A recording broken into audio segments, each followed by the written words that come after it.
The village of Jibana pulsed with the rhythm of drums, their deep echoes carrying the weight of war. Warriors sharpened their spears, families whispered prayers, and the scent of burning incense filled the air. Among them stood Jabari, a warrior of unmatched strength, his dark skin glistening under the sun, his presence commanding the respect of all who beheld him. Yet, at that moment, his heart felt heavier than his shield. Before him stood Femi, the woman he loved. Her deep brown skin glowed like polished ebony, her short curls framing her face, her dark eyes filled with unshed tears. "Must you go, Jabari?" she asked, her voice barely above a whisper. Jabari gently cupped her face, his calloused hands soft against her cheeks. "The war calls, my love. Our people need me." "But what if you don't return?" she pleaded, her fingers tightening around his wrist as if she could anchor him to her. "I will return," he promised, his voice steady. "And when I do, we will marry. You will be my wife, and together we will build a family." Femi gave a hesitant nod, but her heart was far from reassured. As Jabari turned and disappeared into the horizon, she watched him go, a sinking feeling settling in her chest. Many moons passed before Jabari returned, but he was no longer the man who had left. The mighty warrior, once feared on the battlefield, came home blind and scarred. His people welcomed him as a hero, lifting him onto their shoulders, celebrating his bravery. The village chief, a man of wisdom, declared, "Jabari has given his side for our safety. He will be honored forever." His family cared for him with unwavering devotion. His mother never left his side, his father stood as his guide, and his younger sisters whispered words of encouragement. Among the visitors was Femi's family, and her younger sister, Deta, often sat with him. But Femi never came. "Where is Femi?" Jabari would ask. Each time, silence was the only answer. After several weeks, when Jabari had grown stronger, he asked his parents to take him to see Femi. When he arrived, she stood before him, yet her silence spoke louder than words. "Femi, my love," he said, reaching for her hand. She stepped back, her hesitation cutting deeper than any blade.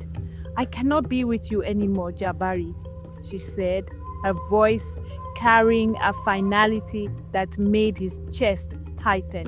"Why?" he asked, his fingers curling into his palms. "You are no longer the strong warrior you once were," she admitted. "How will you provide for me, for the children we might have?" My father was willing to overlook that your family was not wealthy because he saw your strength. He even considered passing his business to you. But now, how can he? It will go to Jeta's husband when she marries. You are blind, Jabari. You cannot provide for me.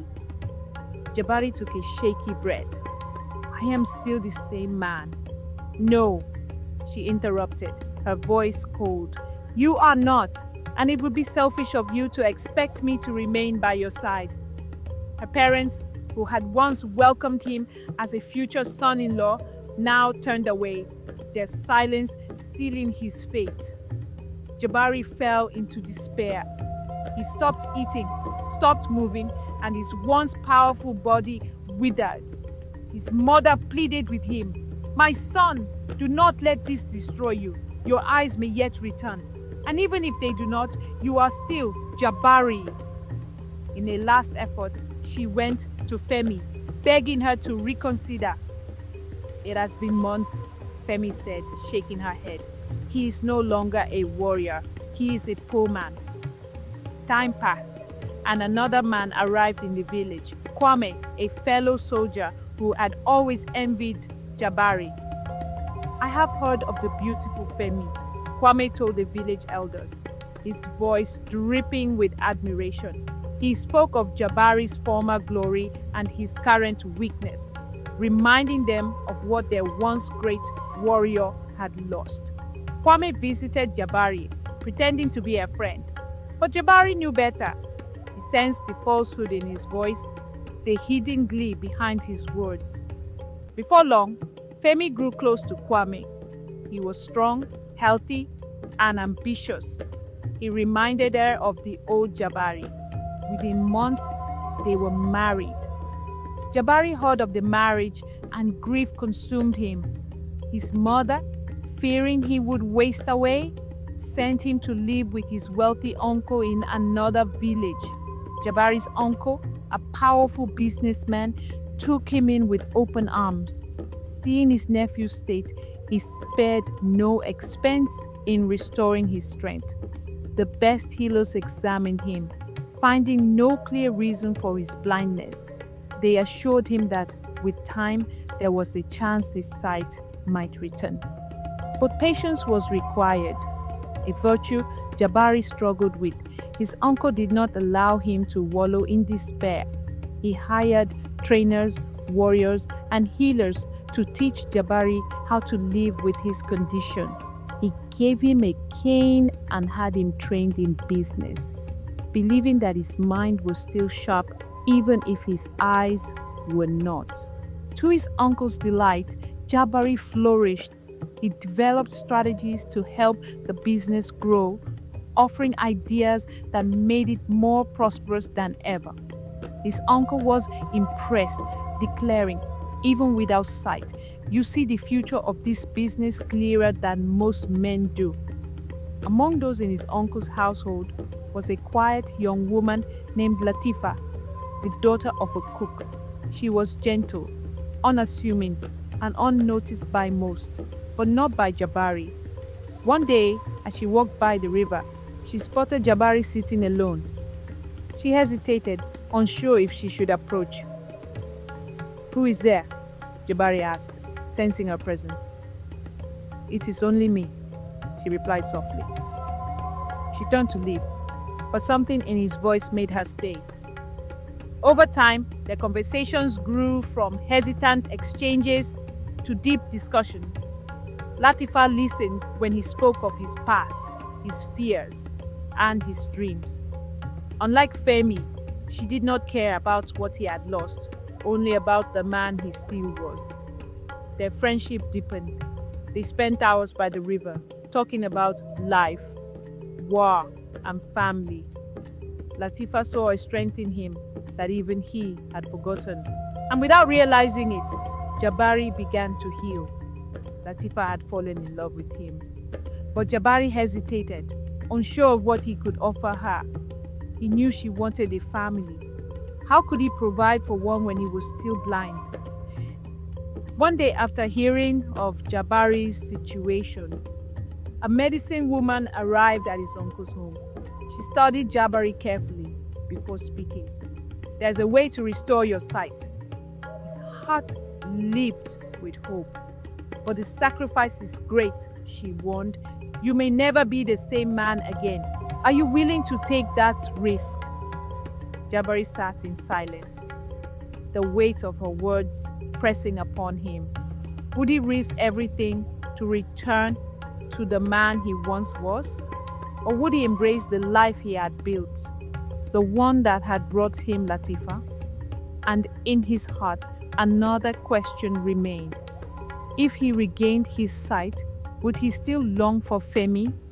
Or would he finally realize that the love he truly needed had been beside him all along? For the first time in a long while, Jabari did not know the answer. Jabari did not sleep that night. The words of the medicine woman echoed in his mind, twisting and turning like the wind before a storm. He had long dreamed of seeing again, of waking to the golden glow of the sunrise, of looking upon his mother's face, of walking through the village without hesitation. He had imagined it countless times, but never had he considered what it might cost. Now the cost was clear. As dawn broke, he walked to the river, the place where he and Latifa had spoken for so many nights, the place where she had become his anchor. The sounds of the water calmed him, but his heart remained troubled. Would she still look at him with warmth if he no longer felt anything in return? Would his uncle, who had given him wisdom and purpose, still see him as the same man? And if he gained his sight, would he still carry the same pain over Femi? Or would it all simply disappear? The weight of it all pressed against his chest. By nightfall, he made his decision. When he stepped into the chamber of the medicine woman, the firelight flickered against the walls. The scent of burning herbs filled the air, thick with anticipation. The medicine woman stood before him, her hands steady as she prepared the potion. Jabari sat in silence, his mind racing. The choice before him was clear, his sight or his heart. The medicine woman's voice was calm yet firm. If you drink this, your eyes will see again. But be warned, your heart will lose its ability to love, not just for a woman, but for all things. The joy of family, the warmth of friendship, the pride of accomplishment, all will become dull. You will be a man of reason and knowledge, but without feeling. Jabari's heart clenched at her words. The weight of his choice pressed upon him like a boulder on his chest. His uncle placed a steady hand on his shoulder. "You have gained much even in your darkness, my nephew," his uncle said, his voice deep with wisdom. "You have built something new for yourself. You have found strength beyond war, wealth beyond battle, and companionship in Latifa. Do not think this choice is as simple as seeing or not seeing. It is a choice of who you will become." Latifa stood in the corner, her fingers trembling as she held the edge of his shawl. She wanted to speak, to tell him not to take the cure, but she knew this was his journey. She had seen him struggle, seen him rise from despair, seen him learn to live again. And yet, she knew he missed the world, the faces of his family, the colors of the sky, the ability to walk without hesitation. So she remained silent. She prayed he would choose wisely. Jabari exhaled, feeling the weight of every decision he had ever made. And then he reached for the potion, the return of sight and the loss of love. The liquid burned as it slid down his throat. For a moment, nothing happened. Then the world exploded into color. Shadows and shapes sharpened, the flickering firelight dancing against the walls. The room came into focus, the medicine woman watching him carefully, his uncle's face lined with age and wisdom. Latifa standing in the corner, her eyes wide with unshed tears. Jabari blinked rapidly, his mind overwhelmed by the return of sight. But something was missing. He looked at his uncle and felt nothing. He looked at Latifa and felt nothing. She was beautiful, yes, but there was no warmth in his chest, no longing, no appreciation for the way her simple clothes fit her small frame or how her presence had once soothed his soul. He had lost the ability to love. A cold, unfamiliar emptiness settled inside him. His uncle watched him carefully, already knowing. "Do you feel it?" Jabari nodded, his face unreadable. "Yes." Latifa's hands trembled. She stepped closer, searching his eyes. "Jabari?" His gaze met hers, but there was no emotion, no flicker of the man who once sat with her by the river, who had once smiled at the sound of her voice. She swallowed the lump in her throat. "It's done, isn't it?" He nodded. She turned away, blinking back tears. "I hope you find what you are looking for." Then she left. Meanwhile, in Jibana, Kwame sat in his chamber, counting stolen gold. Femi's father had given him partial ownership of the family business, but the old man had been too ill to oversee the accounts. Kwame had taken advantage of this, funneling wealth into his own secret ventures. investing in schemes that had already begun to crumble. He was reckless with his spending, buying fine clothes, gambling in nearby villages, impressing fools with money that was not his. Femi noticed the change. Her husband had once been charming, eager to please. Now he came home late, smelled of wine, and barely acknowledged her presence. He was not the man she had married. One evening, she confronted him. "Where do you go at night, Kwame?" He smirked, not bothering to look up. "Business, my dear." She frowned. "You've been spending money carelessly.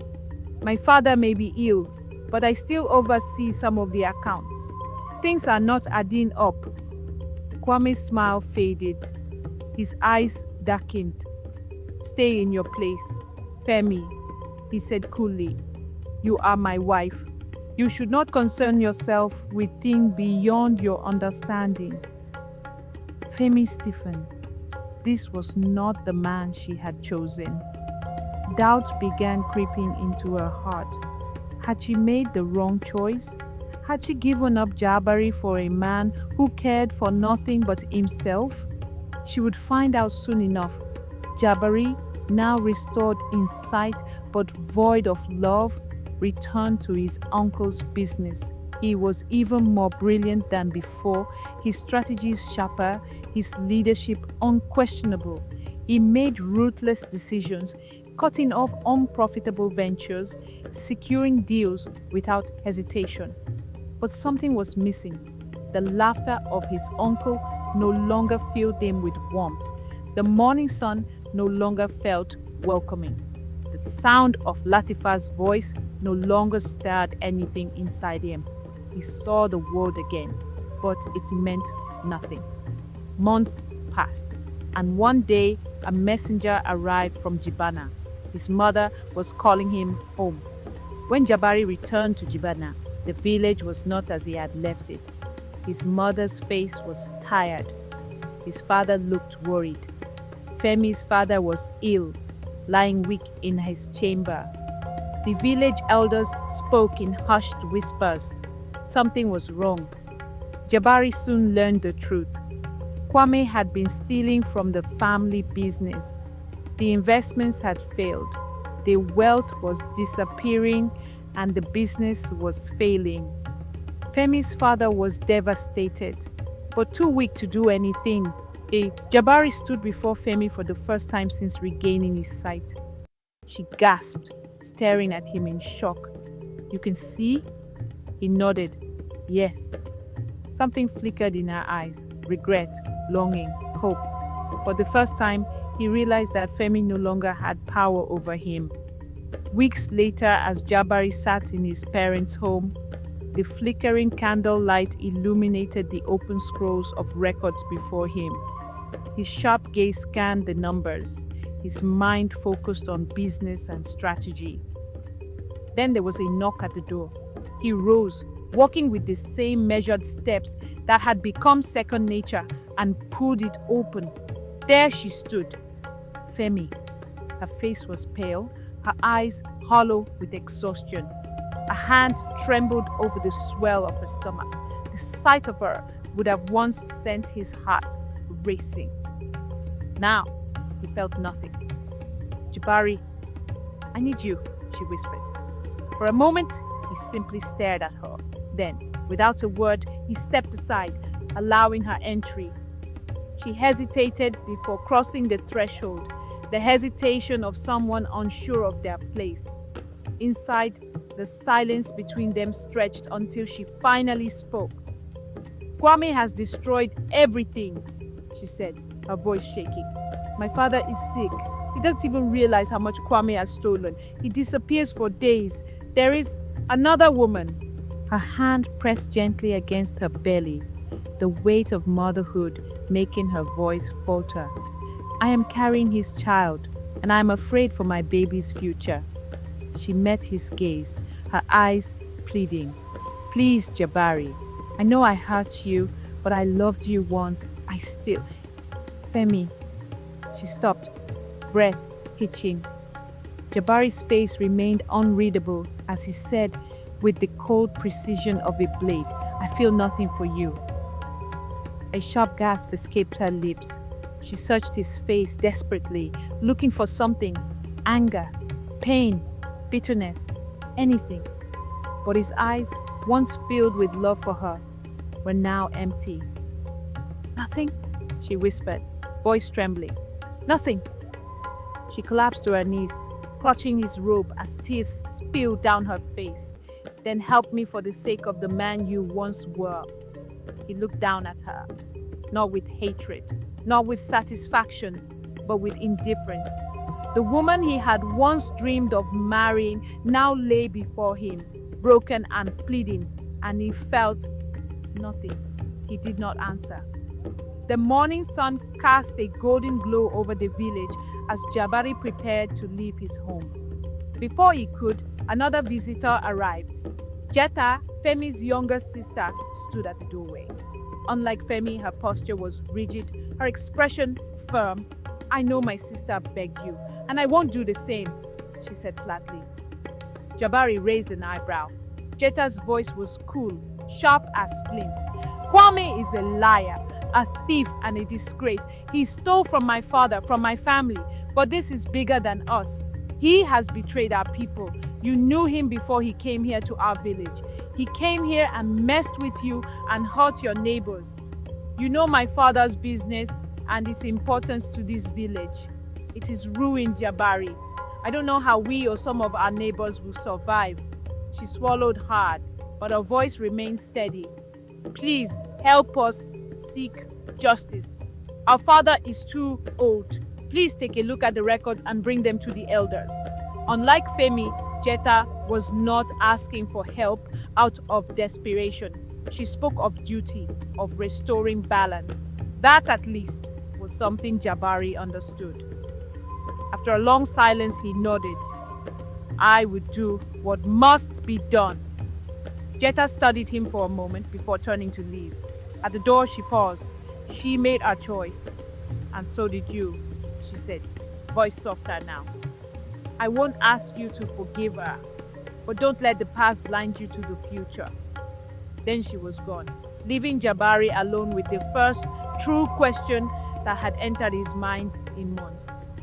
Jabari visited the business when Kwame was away and took the time to review the records. He found plenty of evidence that Kwame had stolen and wasted the family's funds. The village elders sat in judgment, the firelight reflecting in their grave expressions. The people of Jibana whispered among themselves, waiting for justice to be served. Jabari stood before them, presenting irrefutable proof. Kwame's forged records, his secret dealings, his theft of Femi's father's wealth. The evidence was undeniable. The chief's voice ran with authority. Kwame, you have brought shame upon this village. You have stolen from your own kin, abandoned your duties as a husband, and deceived your people. For your crimes, you are banished from Jibana. You may take nothing with you. You leave now. A gasp rippled through the crowd. Kwame's smirk faltered. His gaze darted to Femi. Femi, he cried, stepping toward her. Come with me. We can start over. I swear it. She stared at him, and for the first time she saw him clearly. Not as the man she once thought she loved, but as a liar, a coward, a parasite. No, she said simply. Femi requested a divorce from the villagers. Her family supported the divorce and the chief granted it, giving her the opportunity to remarry. The guards seized Kwame, dragging him away. The last thing Jibana saw of him was his desperate cries disappearing into the night. That night, Femi came to Jabari one last time. This time, she was not crying. She was not desperate. She was simply sad. I know you don't love me, she said quietly. I accept that. But do you think it is possible to give us a chance? Maybe. Maybe you can find that love again. I know it is inside of you. Jabari did not respond. She hesitated before asking, But is there someone else? His mind did not go to her. It went to Latifa, the woman who had stayed, the woman who had cared for him when he had nothing, the woman who had never asked him for more than he could give. His hesitation was brief. That is not your concern. Femi swallowed hard, nodding in understanding. I'm sorry, Jabari. His voice remained steady. I have no hatred for you, Femi. I wish you success, but not with me. She stood there for a long moment before turning and walking away. He watched her go, but there was no pain, no longing, just closure. Village. Jabari sat by the river, watching the moonlight dance on the water. His mother approached and settled beside him. You have the ability to love and accept love, she said. I don't believe what the medicine woman said. I see it in you, my son. She paused and then smiled knowingly. Your uncle wrote to me. He mentioned a young woman. Latifa, I believe. Jabari did not reply. His mother placed a gentle hand on his. She was there for you when you had nothing to give, when you were at your lowest.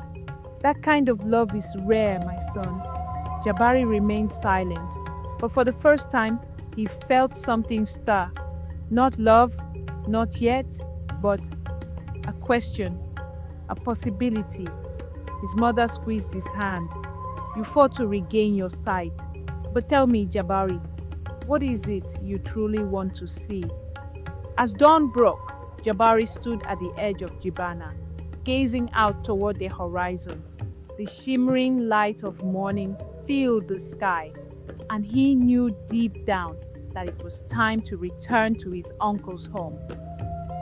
When he had first arrived back to Jibana, he carried no expectations, just the resolve to forge ahead. But now, as he retraced his steps, his mother's words echoed in his mind, guiding him through the uncertainty of his journey back to his uncle's business. You fought to regain your sight, but tell me, Jabari, what is it you truly want to see? At first he had no answer, but as he entered his uncle's grand estate once more, he found himself drawn to the familiar, quiet presence of Latifa. Latifa had always been there, soft-spoken, patient, and kind, but Jabari had been too blinded by the past to acknowledge her presence. Even now, though he had returned with a sense of purpose, his heart remained distant.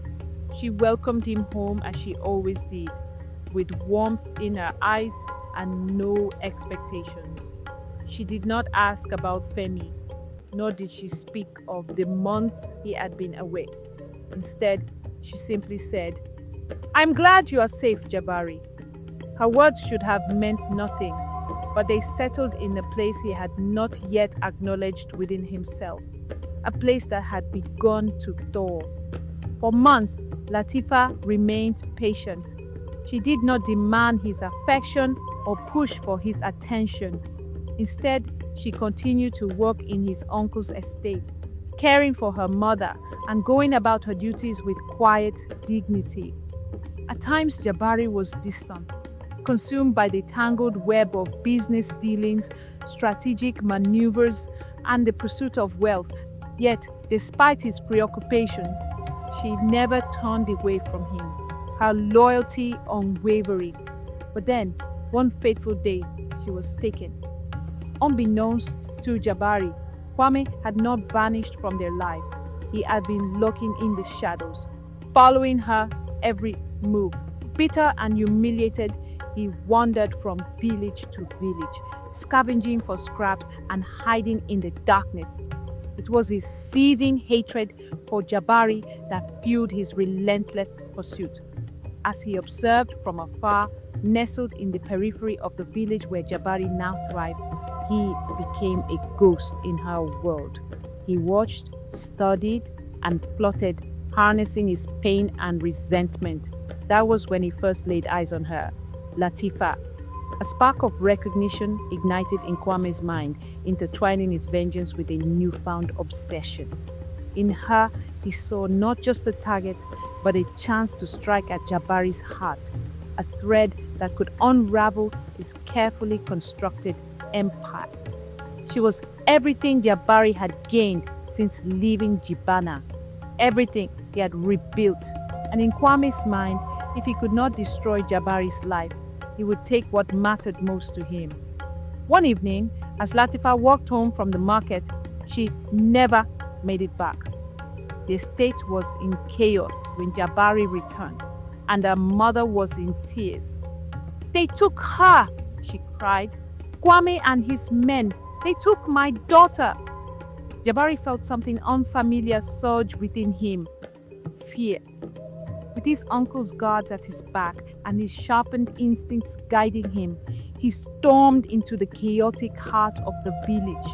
He fought with a fierce determination, his movements precise and fluid, his heart pounding in his chest, fueled by a passion he hadn't fully understood until now. He could not allow himself to lose Latifa again. When he finally found her, bound yet unbroken, her eyes shone with quiet strength. In that moment, he realized the depth of her unwavering faith in him. Even when he had been cold, even when he had shown indifference, even when he felt he had nothing to offer her, he knew then that he could not let her go. But as fate would have it, Kwame was captured by the guards and dragged him back to face justice. This time, it seemed his fate was sealed. The village he had fled to had no loyalty to him. But this time, exile was not enough. The village elders, enraged by his crimes, sentenced him to life in the village's prison.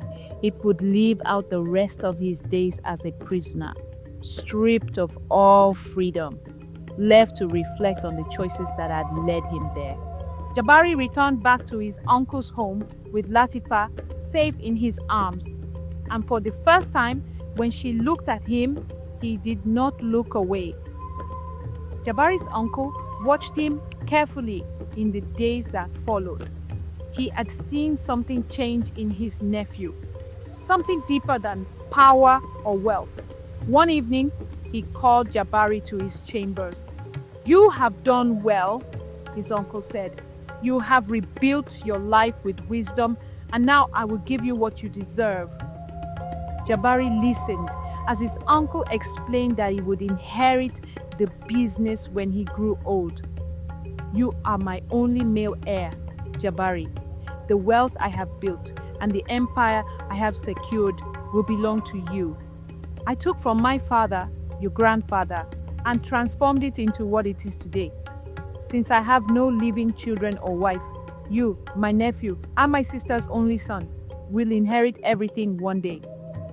And then he handed Jabari one last gift: money, enough to invest in Femi's father's business, the business that had once been the heart of Jibana.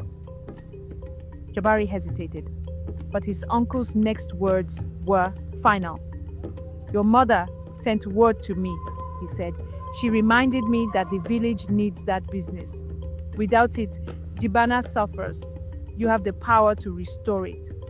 Jabari returned to Jibana alongside Latifa and her mother, having successfully purchased the business.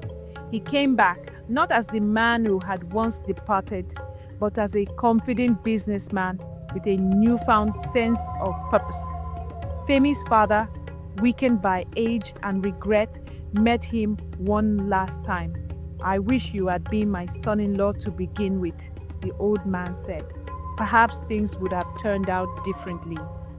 Jabari nodded, but there was no bitterness in his heart. "Some things are meant to happen as they do," he replied. The old man passed away shortly after the business was sold, but before he did, he looked at Jabari one last time and said, "I was wrong about you. You were always meant for something greater." Jabari married Latifa and moved back to Jibana, where he built the business into something greater than it had ever been before. Femi, now a devoted mother, lived alongside her sister, Jeta, who had recently married a farmer and begun her own family. They resided on a sprawling farm just on the outskirts of the village, where both sisters found solace in the rhythm of rural life. Despite the challenges they had faced in the past, a sense of peace had blossomed between Femi and Jabari. This newfound harmony allowed Femi to fully concentrate on her role as a mother, dedicating her energy to nurturing her child and creating a warm, loving home. Together, Femi, Jeta, and their mom embraced the simplicity and beauty of their surroundings, finding joy in each day that passed.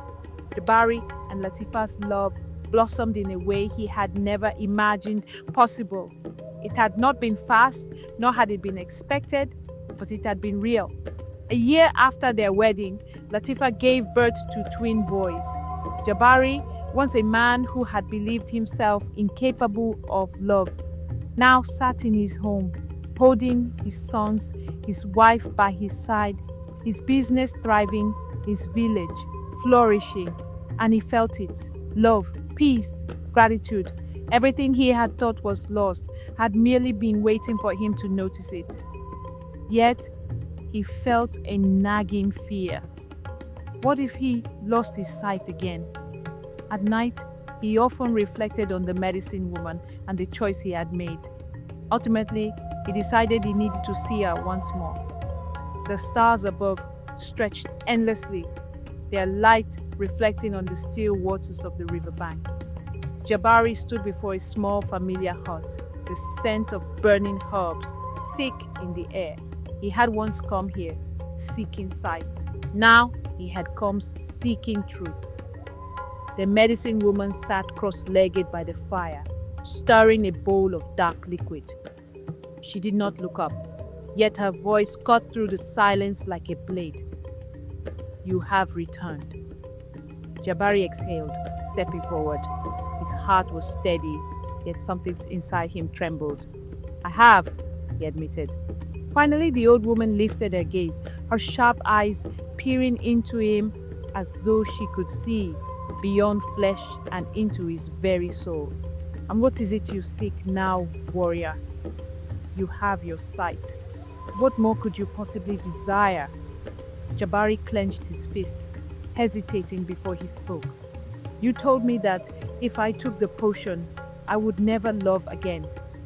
He took a slow breath. "But you were wrong." The medicine woman's lips curled into something resembling a smile. "Ah," she mused, "so you have found love."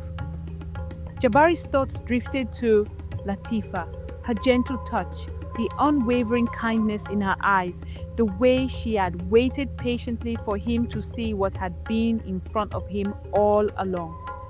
Love had not been lost to him. He had simply needed time to find it again. "Yes," he admitted, his voice softer now. "And it is real." The old woman nodded knowingly. "Love does not die so easily, Jabari. The heart is a stubborn thing." He studied her, his chest tightening with the question that had plagued him ever since the realization of his love for Latifa. "But if I was able to love again, then was the price truly paid? Or is it still waiting to be taken from me?" The fire between them crackled, feeling the silence that followed. "You are afraid." It was not a question. Jabari swallowed hard. "Yes." The medicine woman set aside her bowl and rose to her feet, moving closer to him. "You believe that because you have found love, something must be taken from you in return. That your sight, the gift you received, must be stripped away now that your heart has begun to feel again." Jabari clenched his jaw, his greatest fear laid bare. "Was that not the deal?" The old woman chuckled softly, shaking her head. "You still do not understand, do you?" Jabari frowned. "Then tell me." She reached for his hand, her fingers rough and worn with age. "The heart and the eyes are not so different, Jabari. Both can be blind. You were never cursed to live without love. You simply chose not to see it. Your pain, your anger, your past, they clouded your vision far more than any potion ever could. Jabari's breath caught. He had believed her words as truth for so long, but now, standing before her with love in his heart, he saw clearly he had not been robbed of love. He had turned away from it, and now he had turned back. The medicine woman released his hand, her gaze knowing. The choice was never mine to make, Jabari. It was always yours. A weight lifted from his chest, one he hadn't realized he had still been carrying. He looked at her, the question lingering on his tongue, but somehow he already knew the answer. His sight would not be taken. He had already paid his price, not with blindness, but with the years he had spent shutting his heart away. Now that debt was repaid, the medicine woman turned back to her fire, her work seemingly done. Go now, she said, her voice gentle. Live your life. Love your woman and children. See the world as it was meant to be seen, not just with your eyes, but with your heart. Jabari nodded, stepping away from the hut, his vision sharper than it had ever been. He had spent so long fearing what he might lose that he had forgotten to embrace what he had gained. Now he would. Now he was free. The end life had not been kind to him, but it had molded him into something greater than he had imagined. From war, he had learned resilience. From blindness, he had learned wisdom. From heartbreak, he had learned patience. From Latifa, he had learned love. And in the end, he had everything he had ever needed. What did you learn from Jabari's journey? Comment below. What was your favorite moment in this story? Thank you for being part of this journey.